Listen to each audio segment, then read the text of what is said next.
इचलकरंजी शहरातल्या पंचरत्न मंगल कार्यालयाजवळ रावजी मारुती कोंडिग्रे वय 38 राहणार गणेशनगर गल्ली क्रमांक 9 या युवकावर त्याच्या मित्रानंच धारदार शस्त्रानं प्राणघातक हल्ला केला। यात कोंडिग्रे गंभीर जखमी झाला। या घटनेची नोंद शिवाजीनगर पोलीस ठाण्यात झाली आहे।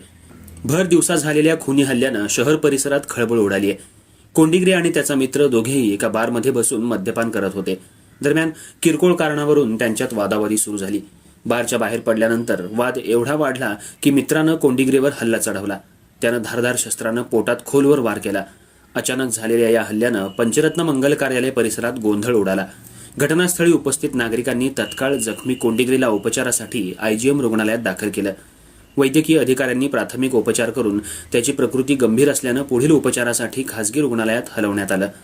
डॉक्टरांच्या म्हणण्यानुसार जखम खोलवर असल्यानं परिस्थिती गंभीर आहे। घटनेची माहिती मिळताच शिवाजीनगर पोलीस ठाण्याचे सहाय्यक पोलीस निरीक्षक गोडसे तातडीनं घटनास्थळी दाखल झाले। त्यांनी पंचरत्न मंगल कार्यालयाजवळील परिसराची पाहणी करून पंचनामा केला। तसंच या प्रकरणी तातडीनं गुन्हा दाखल करून तपासाची चक्र वेगानं फिरवली आहेत। शहरातल्या वर्दळीच्या ठिकाणी आणि भर दिवसा घडलेल्या या घटनेमुळे नागरिकांमध्ये मोठं भीतीचं वातावरण निर्माण झालंय। पोलिसांनी आरोपीचा शोध घेण्यासाठी प्रयत्न सुरू केले असून लवकरच त्याला ताब्यात घेतलं जाईल असा विश्वास व्यक्त केलाय। पुढील तपास